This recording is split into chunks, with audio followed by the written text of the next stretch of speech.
புனிதர்கள் கரை சேர்க்கும் கிளைகள்.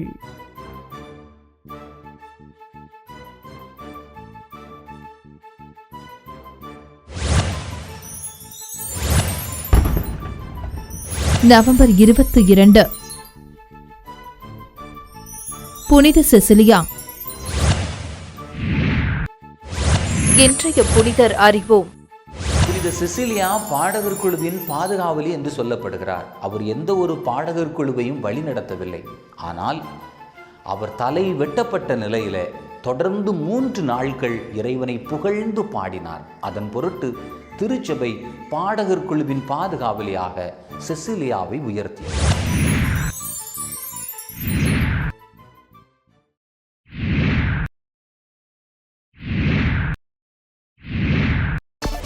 இன்றைய புனிதரிடம் இருந்து கற்போம். 1. அர்ப்பணம். புனித செசிலியா தனது கற்பை இறைவனுக்கு அர்ப்பணித்த காரணத்தால் திருமண வாழ்வின் மீது ஈடுபாடு இல்லாமல் இருந்தார். இறைவனை புகழ்ந்து பாடுவதில் அதிக ஆர்வம் கொண்ட இவருக்கு பெற்றோர் திருமணம் செய்து வைக்க முடிவு செய்தார்கள்.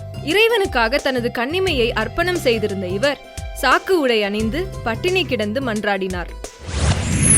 2. கட்டாய திருமணம். வலேரியன் என்னும் கடவுள் நம்பிக்கை இல்லா ஒருவன் இவளை அதிகம் விரும்பியதால் பெற்றோரால் மனம் முடித்து கொடுக்க பெற்றார். உதவிக்கு வருமாறு இறைவனை நினைத்து நெஞ்சுருகி பாடினார். 3. பெருந்தன்மை. திருமணத்திற்கு பிறகும் தனது தீர்மானத்தில் உறுதியாக இருந்தார் செசிலியா. இவரது முதலிரவில் கூட ஆண்டவரின் தூதர் என்னை பார்த்து கொண்டிருக்கிறார் என கூறி தன் முடிவை வலேரியனுக்கு வெளிப்படுத்தினார்.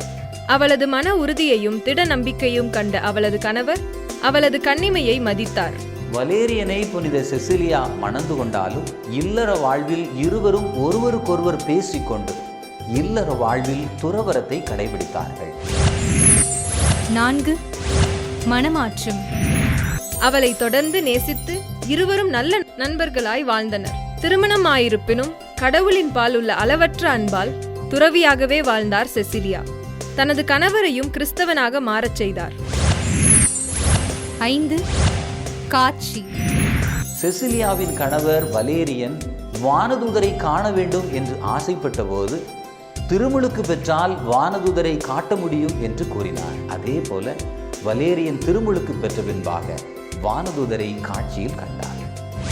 திருமுழுக்கு பெற்று வீட்டிற்கு திரும்பிய வலேரியன் தன் மனைவிக்கு அருகில் அழகிய வானதூதர் நிற்பதை கண்டார். கையிலே ரோசா மாலையும் லீலி மாலையும் வைத்திருந்த வானதூதர் இதை இருவருக்கும் அணிவித்து, இவை வாடா மாலைகள், இவற்றை பிறர் காண இயலாது, நீங்கள் புனித வாழ்வு வாழ இது உங்களை அறிவுறுத்தும் என மொழிந்தார். 6. வீர மரணம். கொல்லப்பட்ட கிறிஸ்தவ விசுவாசிகளை நல்லடக்கம் செய்யக்கூடிய மகத்தான பணியில் வலேரியனும் புனித செசிலியாவும் ஈடுபட்டு வந்தார். கிறிஸ்தவர்கள் என்ற ஒரே காரணத்திற்காக கைது செய்யப்பட்ட விசுவாசிகளின் உடல்களை எடுத்து வலேரியன் மற்றும் அவரால் கிறிஸ்தவரான அவரின் சகோதரன் திபூர்சியஸ், செசிலியா மூவரும் சேர்ந்து நல்லடக்கம் செய்து வந்தார்கள். மறைசாட்சிகளின் வீர தியாகத்தை அனைத்து மக்களுக்கும் எடுத்துரைத்தார்கள். இவர்களின் இச்செயலால் ஆத்திரமடைந்த ரோமை அதிகாரிஸ்துவின் பொருட்டு மரணத்தை ஏற்க மறுத்த சகோதரர்களை வாளுக்கு இரையாக்கினான். 7. துணிவு. செசிலியா துணிவுடன் 3 பேரையும் அடக்கம் செய்துவிட்டு திரும்பும் போது அவளும் கைது செய்யப்பட்டு தனது விசுவாசத்தை மறுக்க கட்டாயப்படுத்தப்பட்டாள். ரோமை தெய்வத்திற்கு பலி செலுத்துமாறு கட்டாயப்படுத்தப்பட்டாள். நேர்பட பேசும் குணம் கொண்டிருந்த செசிலியா, நான் இயேசுவின் மணவாட்டி என்பதை நீ தெரிந்து கொள் என்று துணிந்து மொழிந்தாள்.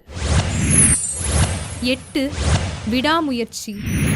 நெருக்கடியான அச்சூழலில் உதவ ரோமை கடவுளுக்கு பலியிட வந்த மக்களை செசிலியா மனந்திருப்பினாள். அவளை காண வந்த தந்தை உர்பன் அவள் இருந்த இடத்தில் 400க்கும் மேற்பட்டோருக்கு திருமுழுக்கு கொடுத்தார். 9. இறை பாதுகாப்பு. அவளை மூச்சு முட்டி சாகச் செய்ய தீர்ப்பு வழங்கப்பட்டது. ஒரு அறையில் நெருப்பு மூட்டச் செய்து மிகவும் அதிகமாக நெருப்பு வைத்த பிறகும் செசிலியா சாகவே இல்லை. புகையில் புதைந்து போவாள் என்று கனவு கண்டார்கள்.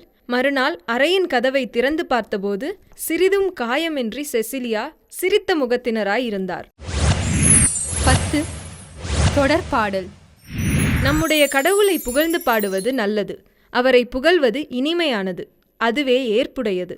என்ற சங்கீத ஆசிரியரின் வாழ்த்து சொற்களுக்கிணங்க அவரது முடிவு அமைந்தது. அவளது தலை வெட்டப்பட உத்தரவு பிறப்பிக்கப்பட்டது. 3 முறை வெட்டப்பட்ட நிலையிலும் 3 நாள் உயிர் பிரியவில்லை. அந்த வேதனையின் மத்தியிலும் இறைவனை புகழ்ந்து பாடி இறைவனடி சேர்ந்தார். புனித செசிலியாவும் அவருடைய கணவரும் கிறிஸ்தவ விசுவாசத்தை புறக்கணித்திருந்தால் அவர்கள் உயிர் பிழைத்திருப்பார்கள். அவர்கள் கிறிஸ்தவ விசுவாசத்தை கடைபிடித்த காரணத்தால், முழக்கமிட்ட காரணத்தால் அவர்கள் கொல்லப்பட்டார். இன்றைய புனிதரிடம் இருந்து கடைபிடிப்போம். 1. இனிமையான குரல் வளம் கொண்டோர் பாடகர் குழுவில் உறுப்பினராக இணைவோம். 2. பரம்பரையாக பாடிக்கொண்டிருப்போர் புதிதாக பாட வருபவர்களுக்கு வாய்ப்பு கொடுப்போம், உற்சாகமூட்டுவோம். 3. ஒலிபெருக்கில் ஒரு நபரின் குரலோ, ஒரு குழுவின் குரலோ அல்லது இசைக்கருவின் குரலோ தாளமோ ஆதிக்கம் செலுத்துவதை தவிர்ப்போம். 4. பாடகர் குழுவினர் வழிபாடு சிறப்பாக நடைபெறுவதற்கு உதவி செய்கிறார்கள், அது பாட்டு கச்சேரி அல்ல. 5. திருவிழா காலங்களில் மட்டுமல்லாது ஞாயிறு திருப்பலிக்கு முன்பாக பாடகர் குழுவினர் இணைந்து பயிற்சி பெறுவது அவசியம். 6. இசைக்கருவி வாசிப்போர் பாடல் பாடுபவர்களுக்கு உறுதுணையாக இருப்பது அவசியம். 7. பாடகர் குழுவினர் பிரிவினைகளை மறந்து ஒற்றுமையோடு இருப்போம். 8. சுயநல நோக்கமுள்ள பாடகர்கள், இசை மீட்டுவோர் தங்களுக்கென்று ஆள் சேர்த்து கொண்டு பங்கு தந்தையின் திட்டத்திற்கு விரோதமாக செயல்படுவதை தவிர்ப்போம்.